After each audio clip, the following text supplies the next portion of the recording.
Hey debaters, and welcome to AI for the People. We like to take deep dives into the hottest issues in AI, and today we're diving into AI debates. Yeah, AI is really forcing us to rethink so many things these days. It's not just about the tech anymore. It's about, like the ethics of it all. It is like AI is holding up a mirror and saying, okay, what do you think about this? Exactly. And to help us figure all of this out, we've got a whole bunch of reports and articles from some of the biggest names in AI. Let's jump in. Okay, first up, let's talk about ethics, fairness, power, all that good stuff. Right, right. Fairness. So IBM just did this study with their AI Fairness 360 tool. What's that? It's a tool that helps identify and mitigate bias in AI systems, and they used it to look at educational AI. Makes sense. Education's a huge area where AI could be really impactful. Absolutely. But what they found is that some of these AI systems were recommending like remedial classes way more often for certain groups of students than others. Even if the students had similar grades. Even if the students had similar grades, yeah. So it's like, are we using AI to level the playing field, or are we just perpetuating existing inequalities? It's a scary thought. And this whole fairness thing isn't limited to education. Oh, definitely. Microsoft, for example, has stepped into the debate about AI surveillance, especially with all these new laws being proposed in the US. It's a tricky one, right? Because on the one hand, AI surveillance could potentially help prevent crime, Yeah, keep us safe. but on the other hand, it raises all these concerns about privacy. Big time. So the question is, how do we strike that balance? How do we get the benefits of AI without sacrificing our privacy? Yeah, exactly. It's tough. No easy answers. Okay, so we've got bias in AI, we've got surveillance concerns. What else is on our list? Oh boy, how about artificial general intelligence, AGI? Okay, so for our listeners who maybe aren't as familiar, AGI is like the idea of machines reaching human-level intelligence or even surpassing it. Right, and there's a lot of debate about when or even if that will happen. Right, and what it would mean for humanity if it did, Exactly, but one company, OpenAI, has taken a really interesting approach. which is, They're cautiously optimistic about AGI. They see the potential sure, benefits.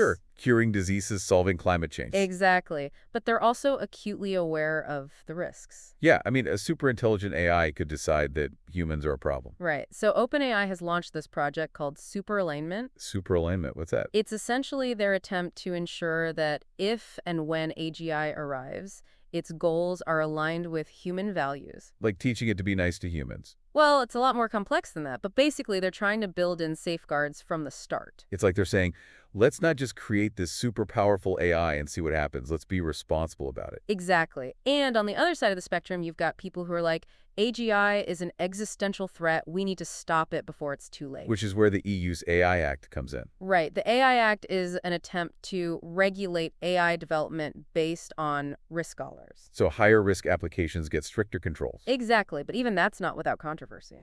Like what? Well, Google, for example, has pushed back against some parts of the AI Act. They argue that overregulation could stifle innovation. Right. We don't want to prevent the development of beneficial AI solutions. Exactly. So it's a delicate balancing act. How do we foster innovation while also protecting ourselves? Yeah, it's a tough one. Okay, so we've talked about the ethics of AI, the potential risks of AGI. Now let's get into some real-world examples. Let's do it. And unfortunately, we have to start with a pretty heavy topic, autonomous weapons. Yeah, the UN has been discussing this for years, and even defense contractors like Lockheed Martin are calling for ethical guidelines. I mean, it's one thing to have a drone that's remotely controlled by a human, Right. but to have a machine that's making life or death decisions on its own. Scary stuff. It raises some fundamental questions about the role of technology in warfare. Exactly. Like, can we or should we delegate the decision to kill to machines? What happens if those machines malfunction or get hacked? Yeah, it's not just science fiction anymore. These weapons are being developed and deployed as we speak. It's a whole new era of warfare, and it's hard to know what the consequences will be. Okay, well, let's shift gears to a slightly less intense real-world application healthcare. Okay, sure. So Siemens Healthineers, a big medical technology company, they had a case recently where their AI diagnostic tool failed, Leading to a misdiagnosis. which just highlights the need for human oversight, even with powerful AI tools. Yeah, we can't just blindly trust algorithms, especially when lives are at the stake. Right, we need rigorous testing validation, ongoing monitoring. Okay, so we've talked about warfare healthcare.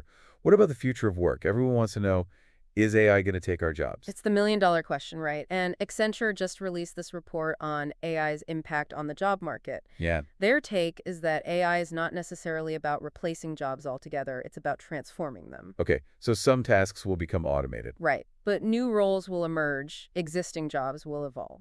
So the key takeaway is that we all need to be prepared to adapt and reskill throughout our careers. Exactly. Lifelong learning is going to be more important than ever. Makes sense. Okay, so we've covered a lot of ground here. Bias, surveillance, AGI, autonomous weapons, healthcare, the future of work. Anything else? How about a little art controversy? Oh, yeah. Let's talk about that lawsuit against Adobe for their AI art tool. Right, so this tool can generate images from text prompts, and it's raising all sorts of questions about copyright and creativity. Yeah, if an AI can create art that's indistinguishable from human-made art who owns the copyright, what does it even mean to be an artist? It's challenging our fundamental ideas about art and creativity. So are human artists obsolete? That's the debate. Some people say yes, some people say no. It's going to be interesting to see how this all plays out. For sure, AI is forcing us to rethink a lot of things. It is, and it's not going away anytime soon, so we better get used to these debates. Yeah, this is just the beginning. Welcome back to AI for the People. Before we went to, I guess it wasn't really a break, more like a pause. We were in the middle of talking about all these AI issues and how they affect everybody.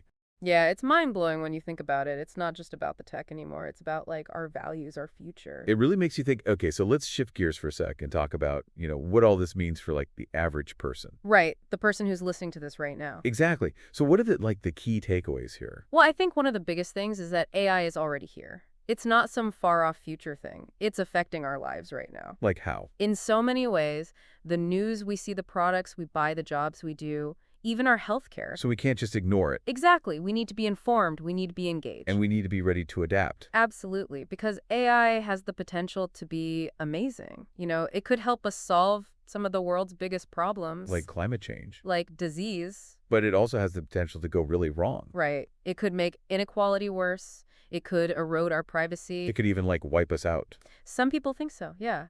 So we need to be really careful. We need to make sure that AI is used for good. Exactly. It's like a powerful tool.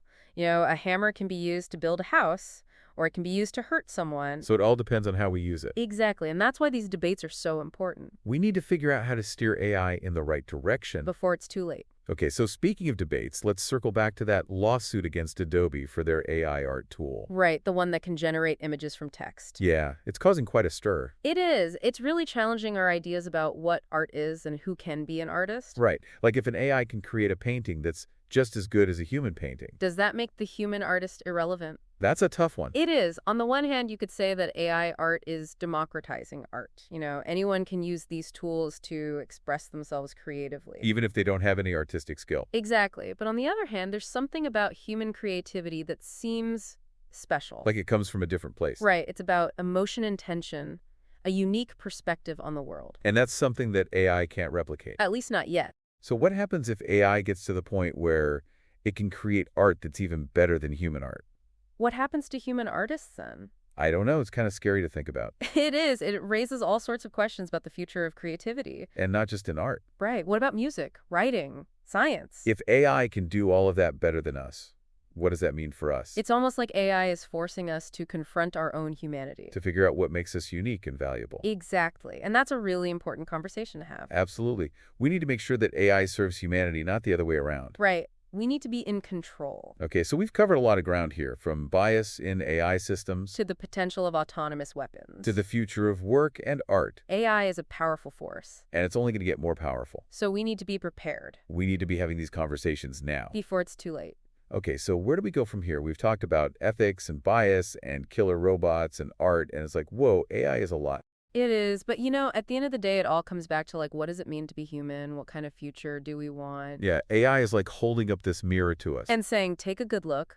What do you see? Right, and it's not just about the tech anymore. It's about our values and our choices. And that's why everyone needs to be part of this conversation, not just the tech people. So what can our listeners do? I mean, it all feels so big and complicated. Well, the first thing is just to stay informed, read articles, listen to podcasts, talk to people. Educate yourself, baby. Exactly. The more you know about AI, the better equipped you'll be to make informed decisions. Okay, so knowledge is power, but what else can we do? Talk about it. Talk to your friends, your family, your coworkers, your elected officials. Start the debate. Exactly. Share your concerns. Support organizations that are working on responsible AI. I think a lot of people feel like they don't know enough to have an opinion. But you don't need to be a tech expert to have an opinion about AI. It's more about our shared humanity, right? Exactly. It's about what kind of world we want to live in. And what role we want AI to play in that world. Right. We need to make sure that AI is serving us, not the other way around. Okay, so to wrap things up, AI is powerful, it's transformative, it's a little bit scary, But it's also an opportunity. It's an opportunity to create a better future. But we need to be thoughtful. We need to be careful. And we need to work together. Because the future of AI is up to all of us. Thanks for joining us on this deep dive into AI debates. And keep those conversations going. Yeah, let's debate again soon. Subscribe for more and be sure to leave us a comment with your thoughts. We want to hear from you. Until next time, stay curious, debaters.